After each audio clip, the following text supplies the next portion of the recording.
Hello there. Thank you for joining me at Leaping Lotus Tarot. If you are new here, my name is Addison. I'm going to jump right into a Capricorn reading today. As always, if you're familiar with other tarot readers, readings are timeless. So whenever you're meant to hear the message is when you're meant to hear the message. Divine, feminine, and masculine energies are interchangeable, so take them how they resonate. And also, don't try to force anything if it's not meant to fit for you. So let's do Capricorn here. I've got a Manga tarot deck here, and I've got a new intuition oracle. So I'm super excited to dive into that and see what messages we get through with that. So let's get started. All right, Capricorn, we got a few messages out already. Ooh, 3 of Swords. Okay. All right. This would be the 7 of Pentacles, but this is reversed. Okay, the Star. Ooh. 6 of Swords reversed. All right, right away the message that's coming through is you're kind of fixated on someone. You're fixated on someone. This could be a twin flame situation. You're not focusing on you. You're focusing on them and the pain that they're causing you. You can't move on from it. You feel like you can't get away from this thing. The Star. We'll get some clarity on that. Ooh, 3 of Pentacles. Okay, there could be a third-party situation going on here potentially. And then here we have the 10 of Wands. Okay. I think we have a feminine energy who generally is a normally pretty empowered person who, you know, likes to dream big, has wishes, has aspirations for herself, but she's somehow fixated on perhaps like some sort of third-party situation. I don't know if you are in a relationship already and you've got eyes for somebody else, or if you're single and they're in a relationship and you've got eyes for them. But this is definitely like, I'm definitely getting feminine energy here because we've got this feminine here sailing away or having trouble sailing away because it's reversed, right? Feminine energy, again, revert, like, or this was upright, I'm sorry. But it was carrying the burdens of all these wands. She might have pink or purple hair. I don't know. She might like to color her hair. I'm not really sure. All these feminine energies have like this pink or purple hair going on here. Okay. All of them. So I find that kind of interesting. And yeah, so tell me, okay, I want to know more about the Star. Tell me more about the Star. Because I was kind of taking that as an interpretation of like, normally she's got big wishes for herself, but she's distracted at this moment by some sort of, judgment. Okay. Yeah, this is a karmic lesson. This is something that she needs to learn. I don't know if this is you or someone you're listening for. Also, take she, how it resonates. It could be a he just as easily. But this is somebody who's kind of, again, kind of like, she's got like this purplish sort of hair. This is somebody who's having to face judgment. This is somebody who has not learned a lesson yet. This is somebody who is still stuck in patterns, still stuck in heartbreak, or just a state of lack, something they can't move on from. And it feels like an old habit. So I would not be surprised at all if the Devil energy came through here. 1, because Devil is Capricorn energy and we're doing a Capricorn reading. But 2, because this feels very like, with this Judgment card coming out, this feels like somebody is at a point where they kind of have to face a judgment day.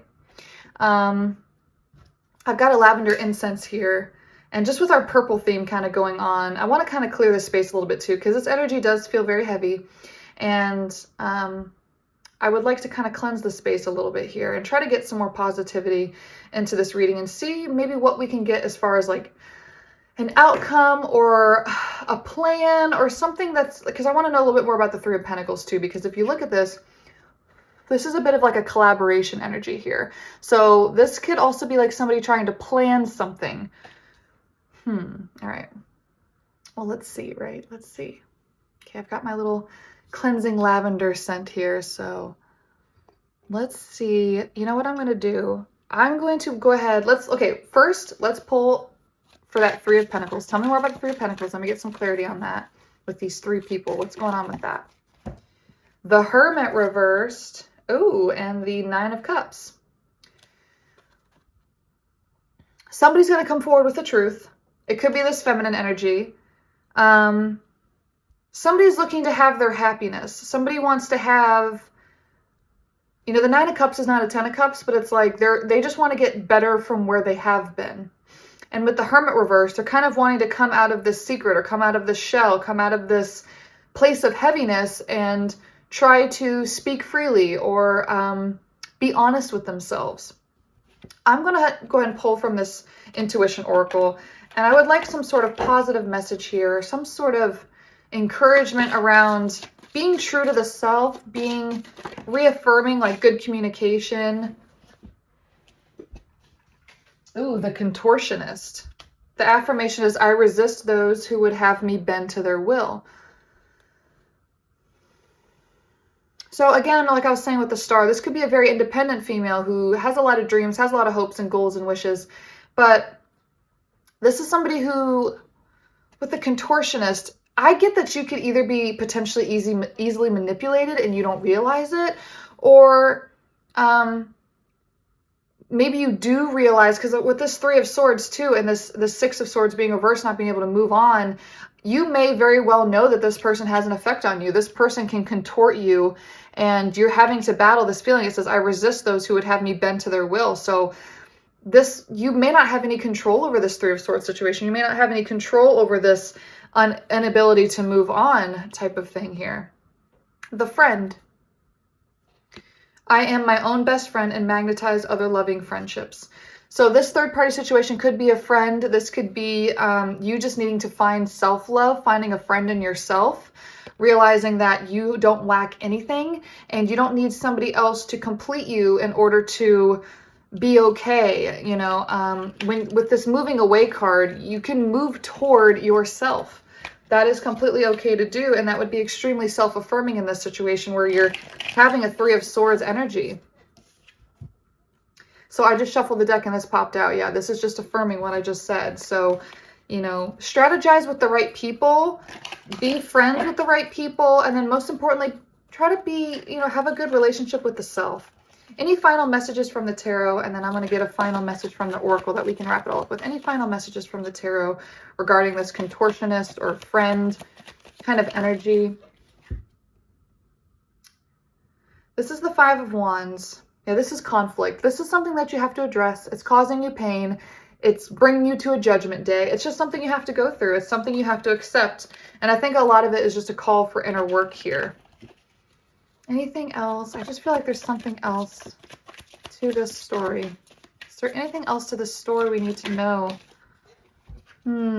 It's weird that my light just turned off. I guess it just died. Let's unplug that. Okay. All right. We got this other light though. So, Three of Wands. Someone having to make a decision. Someone having to move on from something. So this inability to move on before with that Six of Swords reversed, someone's like, okay, I have to make a decision. I have to go on a new adventure here. I have to accept this and move forward. What's also interesting about this reading is in all the pictures, the feminine, other than the Star energy, which is probably her more balanced self, the dreamer aspect of herself, they're always turned away. A lot of turning away imagery. So somebody has their back turned to something. Let me just get a little question. What is their back turned to? Is it turned... There, oh, this is the Five of Wands again. Okay, we're getting closer. What is this conflict energy? What is their back turned to? What are they not seeing clearly? What do they need to face? Ooh, we have Death reversed. So we haven't had the Devil come out, but we had Death, and so this is like rebirth, recycle. But it's reversed. This is an unwillingness to. Because I said, what are they unwilling to face? They're unwilling to face some type of fear. They're unwilling to face some sort of new beginning, new cycle. What is the new cycle? What is the new cycle? What is the new cycle that they are afraid to face? Strength. Ooh, Eight of Swords. Seven of Wands.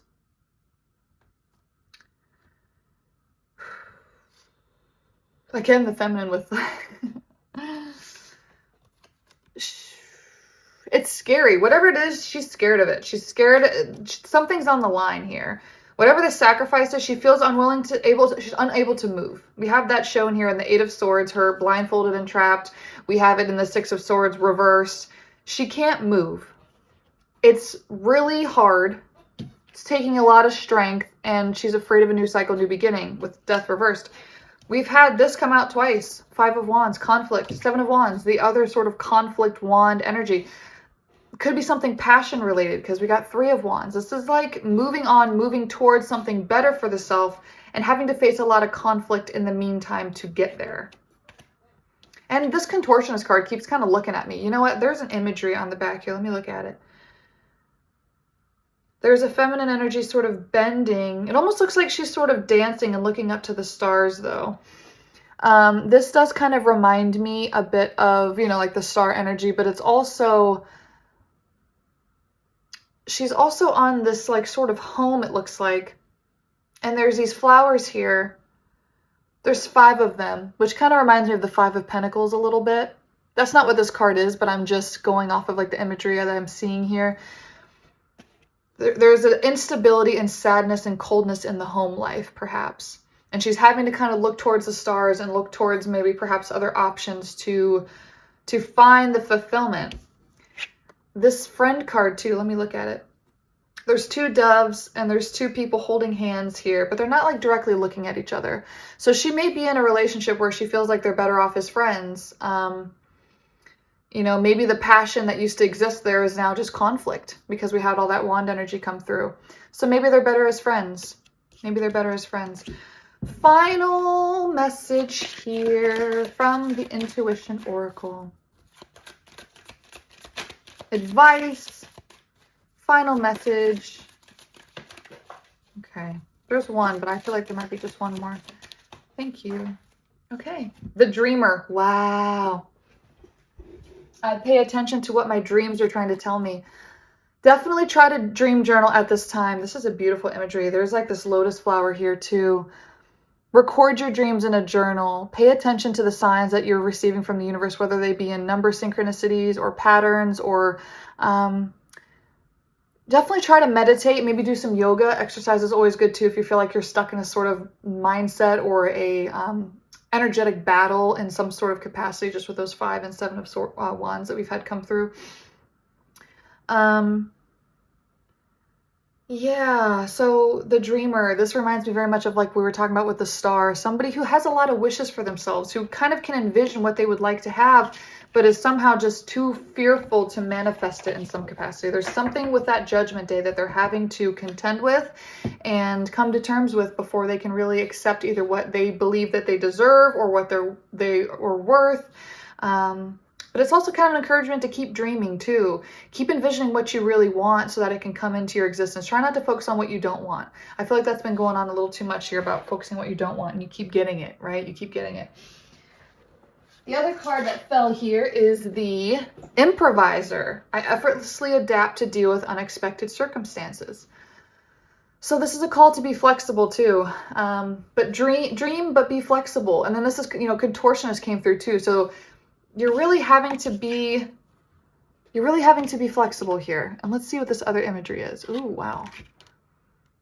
A masculine energy sort of playing a flute. He's got his heart on his belt and knives, like little small knives in his pocket, and then butterfly wings. Whoa. I got some chills. There must be a message with this that I don't know yet. The Improviser. I effortlessly adapt to deal with unexpected circumstances. The things that stand out to me right away about this is the heart on the belt. So you might wear your heart on your sleeve, that sort of imagery. Your heart is exposed. I mean, that makes a lot of sense when you had that 3 of Swords. So your heart is at stake here. It is open and vulnerable. But the flute is interesting. Remember how I said pay attention to signs and synchronicities? Pay attention to the numbers that you're seeing. Pay attention if you're seeing butterflies, like kind of like the wings on this. Something with flute too. And we had that meditative sort of card come through with the Dreamer. So I'm getting like you may need to take some time to meditate. Listen to like flute music to kind of relax you. And maybe see what flutes symbolize. I don't know. There could be something significant there with the flute. Maybe you play the flute. It could be as simple as that. Or the person that you're thinking of all the time plays the flute. Yeah, but these wings are interesting too. They're very small wings. So there's kind of a sense too that this feels sort of like a page energy or something sort of unevolved. This man is very skinny too. Like it doesn't seem like he has a lot of sustenance to him. Like the wings just don't seem big. He's very thin. His heart is exposed. He has these small little daggers. It's just like a not very empowered sort of feeling. And it's just somebody that's kind of almost like can't have too much weight on their body. It kind of feels like too, to move around, because there's just like, he has to be nimble and adapt to new situations. It's like situations are changing all the time. He has to improvise. He's always having to move, and it's like he almost can't have too much weight on his back, metaphorically and physically, to keep up with like the life circumstances that keep coming at him that force him to have to move on. But he's having trouble moving on, or she's having trouble moving on, right? So very interesting. I really wanted to end on some sort of advice. I guess the advice was just to stay flexible and to be okay with change. Keep dreaming. Make sure you document. You know, try to stay on good terms with people too, even if some bridges have to burn in a sense. Try to stay positive and keep it positive and stay friends with them if that's possible. If that serves your best good, if serves their best good. So it was kind of a heavier reading, but I hope you found something in that spoke to you. Subscribe if you haven't already. Hit like, drop a comment. Above all, I love that the most. I love it when you guys comment and tell me a message if it resonated for you. So yeah, thank you so much, and we will see you next time.